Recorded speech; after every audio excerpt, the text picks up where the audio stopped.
दोस्तों, ये कहानी एक ऐसी लड़की की है जिसे अपने घर का खर्चा चलाने के लिए तेल चटाई का काम करना पड़ता है, जिसमें उसका भाई और चाचा उसका साथ देते हैं।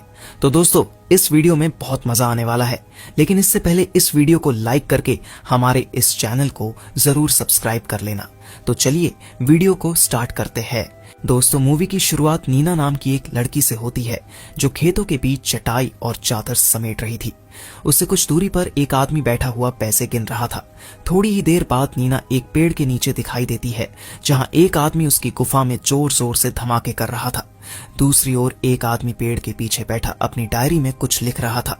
इसके बाद नीना अपने बदन को ढकती हुई उसी आदमी के पास चली आई जो डायरी में कुछ लिख रहा था। दरअसल नीना तेल चटाई का बिजनेस करती है और उसके साथ बैठा जो आदमी था वो कोई और नहीं बल्कि उसका सगा चाचा था। दोनों की जिंदगी तंगी में कट रही थी, इसलिए गुजारे के लिए नीना ने जिस्म का सौदा शुरू किया और उसका चाचा ही उसके लिए नए मर्दों को ढूंढता था।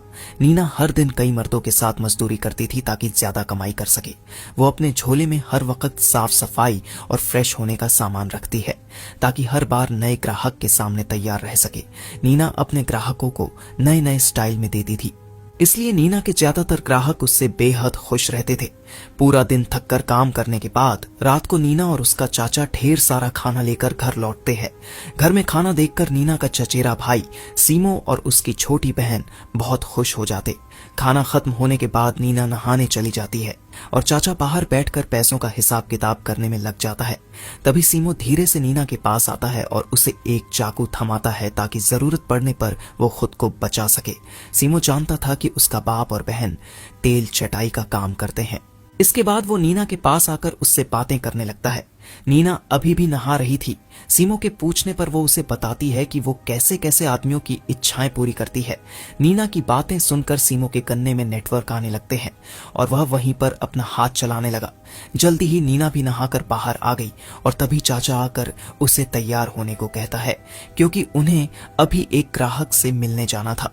नीना जल्दी जल्दी तैयार होकर अपने चाचा के साथ निकल पड़ी।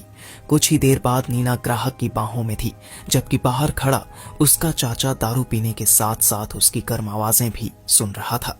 ग्राहक अचानक नीना पर टूट पड़ता है, जिससे उसकी चीख निकलने लग गई थी। नीना की चीख सुनते ही चाचा कमरे में घुस गए और चाकू दिखाकर ग्राहक को रोकने की कोशिश की। नीना ने जैसे तैसे खुद को छुड़ाया और उसका कन्ना गुफा से बाहर निकालते हुए चाचा के पास आ गई। ये देखकर ग्राहक तिलमिला गया। उसने पहले चाचा को उसी चाकू से मार डाला। चाचा की मौत से घर में मातम छा गया। नीना ने अब अपना तेल चटाई का बिजनेस भी बंद कर दिया था और वो हर वक्त घर में बंद रहने लगी। लेकिन अब धीरे धीरे घर का राशन भी खत्म होने लगा था। एक शाम सभी लोग मिलकर खाना खा रहे थे, तभी चाचा के मोबाइल पर एक ग्राहक का कॉल आया। शुरू में नीना ने उस तरफ ध्यान नहीं दिया, लेकिन घर की हालत देखकर आखिरकार उसने कॉल उठा लिया। ग्राहक से बात करने के बाद वो चुपचाप तैयार होने लगी। पिछली घटना अब भी उसके और सीमो के जहन में ताजा थी, इसीलिए इस बार सीमो ने उसके साथ जाने का फैसला किया ताकि कुछ गलत होने पर वो उसे बचा सके। कुछ देर बाद नीना जंगल में उस ग्राहक के साथ मजदूरी कर रही थी। वहीं पास में बैठा सीमो अब अपने पिता की तरह डायरी में बिजनेस का हिसाब किताब लिख रहा होता है। इसके बाद नीना ने एक ही दिन में कई लोगों से अपनी टांग उठवाई। शाम को जब वह और सीमो घर लौटने लगे तो नीना को एक ग्राहक की याद आई जो उसे बहुत पैसे देने वाला था। जैसे ही दोनों उसके पास पहुंचे तो उन्हें पता चलता है कि वह तो गांव का सबसे अमीर शाहूकार है। शाहूकार चाहता था कि नीना उसके बेटे जीवो को मर्द बना दे और अपनी गुफा में धमाके करवाए, क्योंकि उसका बेटा लड़कियों जैसा बर्ताव करता था। शाहूकार नीना को जितने पैसे मांगे देने को तैयार था, लेकिन उसने एक शर्त रखी, ये बात किसी को भी नहीं पता चलनी चाहिए। अब नीना और जीवो एक कमरे में जाते हैं। कमरे में पहुंचते ही नीना उसे छेड़ने लगती है, लेकिन जीवो बीच में ही उसे रोक देता है। नीना को पैसे चाहिए थे और जीवो अपने पिता को खुश देखना चाहता था, इसलिए दोनों ने मिलकर एक चाल चली। प्लान ये था कि नीना ऐसी आवाजें निकालेगी जिससे बाहर सुनकर शाहूकार को लगे कि दोनों मजदूरी कर रहे हैं। इसीलिए दोनों गर्म गर्म आवाज निकालने लगे। दोनों की योजना सफल रही और शाहूकार बहुत खुश हो गया। उसे खुश कर नीना और सीमो घर लौट आए।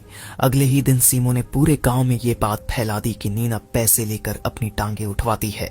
यह सुनकर बहुत सारे लोग नीना का स्वाद चखने आने लगे थे। देखते ही देखते इनका बिजनेस काफी अच्छा चलने लगा। ऐसे ही एक दिन इनके इस बिजनेस के बारे में पुलिस अफसर हैरी को पता चल गया। वो सीमो के पास आकर अपना कमीशन सेट करता है। कमीशन के साथ साथ वह नीना की गुफा में धमाके भी करता है। हैरी को आज से पहले इतना मजा कभी नहीं आया था, इसलिए वह कई बार नीना के साथ मजदूरी करता है। इसी बीच वो सीमो को अपने गे साथी रियो के साथ मजदूरी करवाने को कहता है और सीमो को ना चाहते हुए भी उसका गन्ना अपने अंदर लेना ही पड़ा। ऐसे ही करते करते 2 महीने बीत जाते हैं। नीना गांव के मर्दों को खुश करके पैसे कमा रही थी, जबकि सीमो ने गांव की औरतों की गुफा में धमाके करके पैसे कमाना शुरू कर दिया था। दोनों भाई बहन गुफा और गन्ने का खूब फायदा उठा रहे थे। एक दिन यह मजदूरी करने के बाद अपने घर की तरफ जा रहे थे और तभी रास्ते में इन्हें हैरी मिलता है। हैरी इनसे अपना कमीशन लेने के लिए रुका था, जिसे लेकर वह वहां से चला जाता है। अगले दिन नीना को काफी तेज बुखार हो गया। सीमो जल्दी जल्दी उसे कंबल में लपेटकर दवाई लेने बाहर चला गया। इसी दौरान हैरी भी गांव में चक्कर लगा रहा था। उसी वक्त हैरी की नजर एक कॉलेज जाती लड़की पर पड़ी जो पढ़ाई करके घर लौट रही थी। हैरी को वो लड़की बहुत पसंद आ गई और वह चुपचाप उसका पीछा करने लगा। लड़की जैसे ही घर पहुंची है वो अपने कपड़े बदलने लगती है और हैरी उसे छिपकर देख रहा होता है। दूसरी ओर हैरी का दोस्त रियो पूरी तरह नशे में था। तभी रास्ते में उसकी मुलाकात सीमो से हुई होती है। रियो ने उससे मजदूरी करवाने को कहा। हैरी पूरे नशे में था और नीना की दवाई के लिए सीमो के पास पैसे कम पड़ गए थे, इसलिए मौका देखकर उसने रियो की जेब से कुछ पैसे और उसकी घड़ी ले ली। फिर उन्हीं पैसों से दवा खरीदकर वह घर लौटा और नीना को दे दी। नीना ठीक तो हो रही थी, लेकिन अभी वह काम पर नहीं जा सकती थी, इसीलिए सीमो जीवो को नीना का ख्याल रखने के लिए बुलाता है और खुद काम पर निकल जाता है। सीमो पूरा दिन गांव की औरतों की गुफा में धमाके करके जब घर वापस जा रहा था तो हैरी उसे पकड़ लेता है, क्योंकि उसने उसके साथी की घड़ी चुराई थी। हैरी पहले उसकी खूब पिटाई करता है और फिर उसे जेल में डाल देता है। इसी जेल में वो कॉलेज वाली लड़की भी थी जिसका हैरी पीछा कर रहा था। हैरी उसके साथ मजदूरी करना चाहता था, इसीलिए उसने अभी तक उसे हाथ नहीं लगाया था। दूसरी ओर सीमो के घर न लौटने से नीना परेशान हो उठी। घर में खाने का सामान भी खत्म हो चुका था, जिससे कमजोर नीना बेहोश हो गई। उधर जेल में सीमो उस लड़की से पूछताछ कर रहा था। लड़की का नाम माया था। वह सीमो से मदद की गुहार लगाने लगती है, लेकिन सीमो की तो खुद फटी पड़ी थी। दोनों को बातें करता देख हैरी गुस्सा हो गया। माया को डराने के लिए उसने सीमो की पिटाई कर दी और उसे माया से दूर रहने को कहा। कुछ देर बाद हैरी को सीमो की डायरी मिल जाती है, जिसमें नीना के ग्राहकों के नंबर और सारा हिसाब किताब लिखा था। वह सीमो के पास जाकर कहता है कि अगर उसे जेल से बाहर निकलना है तो पैसे देने होंगे, लेकिन सीमो तो नीना के इलाज में पहले ही सारे पैसे खर्च कर चुका था। अब हैरी नीना के एक पुराने ग्राहक को कॉल करता है और माया के साथ मजे करने के लिए जेल में बुला लेता है, मगर जैसे ही वो आदमी जेल पहुंचता है हैरी उससे पैसे लेकर उसे भगा देता है। सीमो हर हाल में माया को बचाना चाहता था, इसलिए उसने कुछ सोचकर हैरी से एक सौदा किया। उसने कहा कि माया को मनाने में मैं और मेरी बहन तुम्हारी मदद कर सकते हैं। हैरी को उसकी बात सही लगी और वो तुरंत नीना को अपने पास बुलाता है। नीना जैसे ही आती है हैरी उसे माया के साथ जेल में बंद कर देता है। नीना हैरान थी और वो कुछ समझ नहीं पा रही थी कि आखिर ये हो क्या रहा है। तब हैरी उसे सब कुछ बताता है कि उसे माया को मेरे साथ मजदूरी करने के लिए तैयार करना होगा, जो वो चाहता है। अगर नीना ऐसा कर लेती है तो हैरी उसे और उसके भाई को छोड़ देगा। मजबूरी में नीना ने माया से बातचीत की, धीरे धीरे उसे मनाने लगी। जब माया किसी हद तक तैयार हो गई, हैरी ने उसे अपने पास बुलाया। शुरुआत में वह काफी अच्छे से पेश आया, लेकिन कुछ ही देर में उसका बर्ताव बदल गया और जोर जोर से उसकी गुफा में धमाके करने लगा, जिससे उसकी चीख पूरी जेल में गूंज गई। अपना काम खत्म करने के बाद हैरी माया को फिर से जेल में बंद कर देता है। रात को जब वह दोबारा माया को लेने आता है तो नीना उसे रोक लेती है। माया थकी हुई थी, इसलिए नीना कहती है कि उसकी जगह वो हैरी के साथ मजदूरी करेगी, ताकि माया भी सब कुछ देखकर सीख जाए। हैरी मान जाता है। थोड़ी ही देर में नीना उसे मजे देती है, लेकिन अचानक नीना उस पर चाकू से हमला कर देती है, जिससे हैरी वहीं मर जाता है। इसके बाद नीना जल्दी से चाबियां उठाकर सीमो और माया को आजाद करती है। तीनों घर पहुंचते हैं और तुरंत अपनी बहन और जरूरी सामान लेकर भागने की तैयारी करने लगते हैं। इसी दौरान जीवो भी अपनी गाड़ी लेकर उनके पास पहुंच जाता है। वो भी उनके साथ भागना चाहता था ताकि अपनी जिंदगी अपनी मर्जी से जी सके।